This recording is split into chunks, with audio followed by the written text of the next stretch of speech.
Ponpes itu diajarin seni-seni dan budaya Islam ya, bukan seni-seni budaya Yahudi guys. Oke.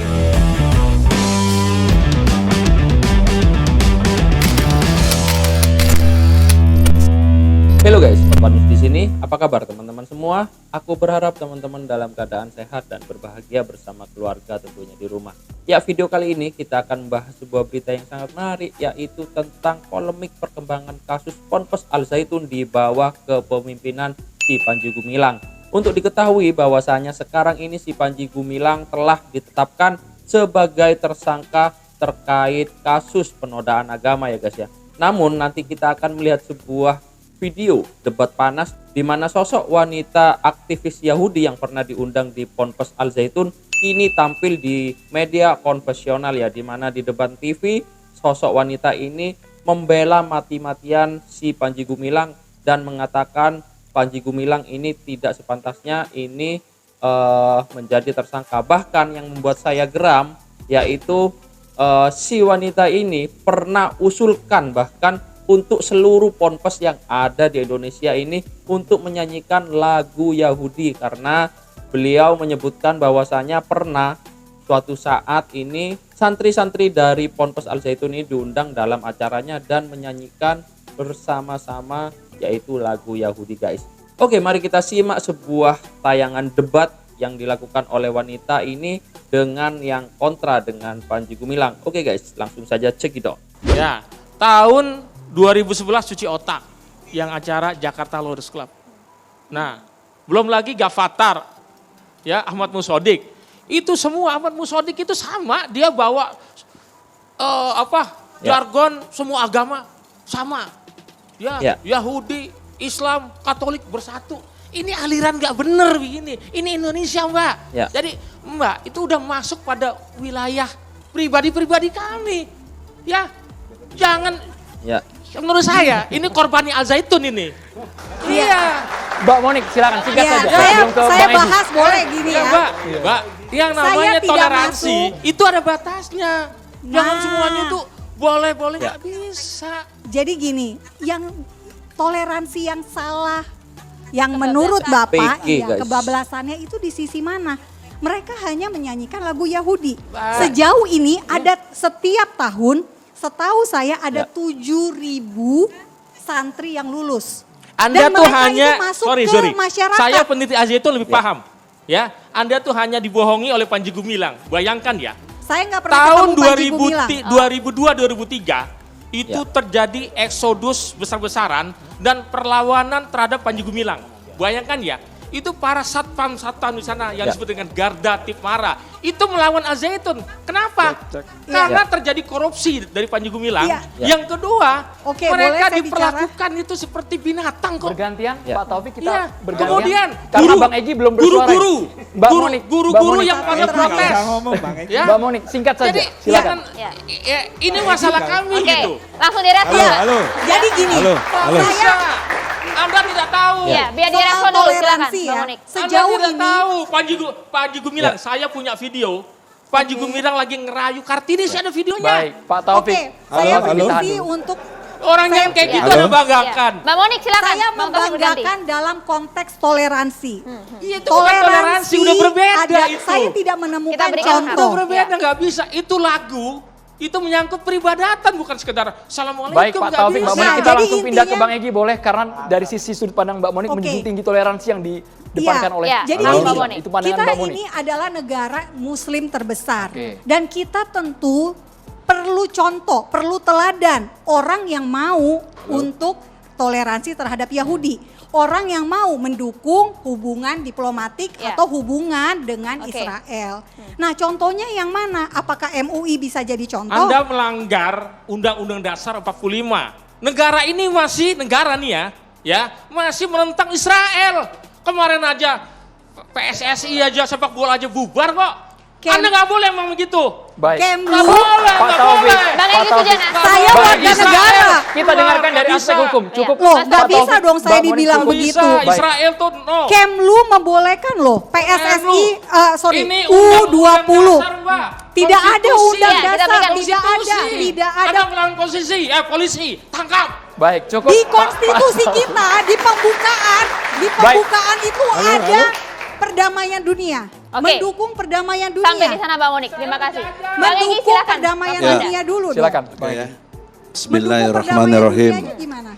Assalamualaikum warahmatullahi wabarakatuh. Waalaikumsalam. Waalaikumsalam Buat semuanya. warahmatullahi wabarakatuh. Dalam kesempatan ini ada konstruk berpikir yang berkategori ilmiah insya Allah dan konstruk hukum plus moral. Dalam konstruk berpikir ilmiah itu harus dilalui proses objektivitas, sistematis, dan toleran. Tapi pemahaman tolerannya mengacu kepada objektivitas dan sistematis. Jadi walaupun dia anak kecil, tapi objektivitasnya dia benar, dia bisa menjelaskan secara sistematis. Kita yang dewasa toleran ikut dia. Nah, begitu dalam konteks perdebatan kita ini, sepanjang siapapun Monik, kalau dia benar kita toleran. Tapi sayangnya tidak benar gitu loh. Maka toleransinya tidak diberikan. Itu pengertian harus mengacu kepada objektivitas. Nah sekarang objektivitas kita bahas kesaktian Al-Zaitun. Ya. Nah kita melihat di dalam konteks ajaran Islam, sumber nilai Islam itu Al-Quran. Ya, kemudian sunnah Nabi. Yang paling utama itu dua hal yang Rasulullah Sallallahu Alaihi Wasallam tinggalkan itu Muhammad.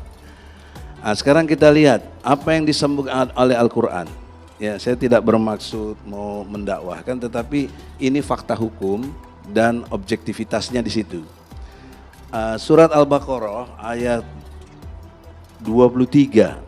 Dan jika kamu meragukan Al-Quran yang kami turunkan kepada hamba kami Muhammad, maka buatlah satu surah saja semisal dengannya dan ajaklah penolong-penolongmu selain Allah jika kamu orang-orang yang benar.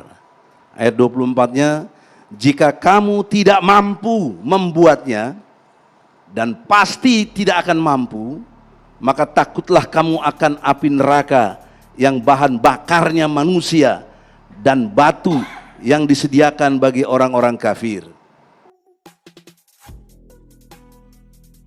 Saya tanya. Kalau ada yang langsung selesai, nggak mungkin lah, Bentar nggak dulu. bisa.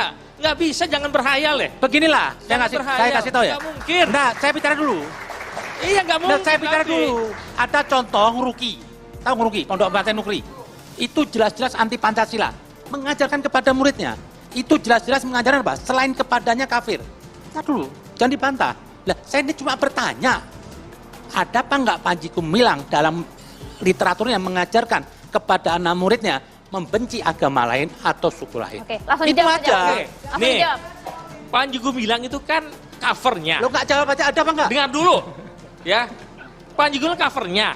Di bawahi teritorial. Itu ditelusur, diajarkan bagaimana Pancasila itu dikatakan kafir dan sebagainya. Telusuri Jelas. program TV One, Pak. Program Nanti pemirsa TV One. nggak jelas. Ya, oke guys, itu tadi ya videonya setelah si wanita Yahudi ini membela dengan mati-matian yang menyebutkan kenapa kok baru sekarang ini diramai-ramaikan, kenapa kok tidak dari dulu. Ya memang mungkin ya guys ya, dulu banyak sekali yang bisa membackup atau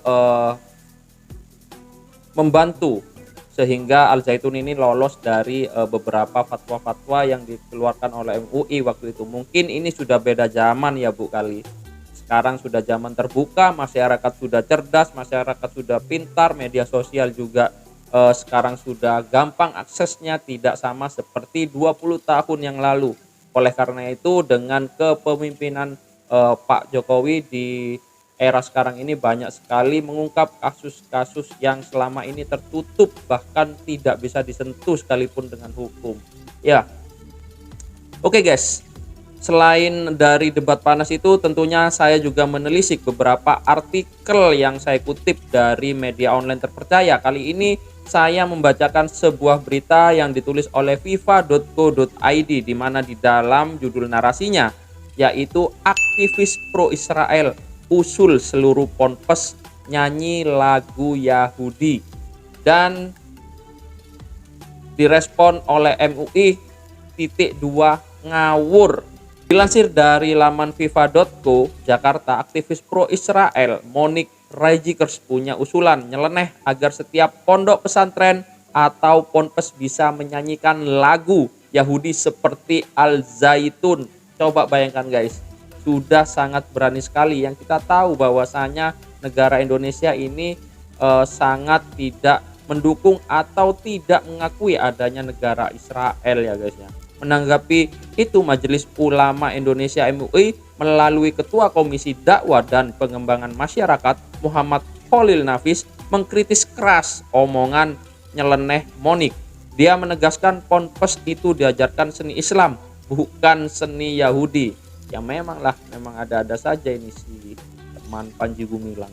Usulan ngawur ini, di pesantren itu diajarkan baca Al-Quran, hadis, ilmu-ilmu agama. Diajarin seni-seni Islam, bukan seni Yahudi, kata Khalil saat dihubungi FIFA Rabu 28 Juni.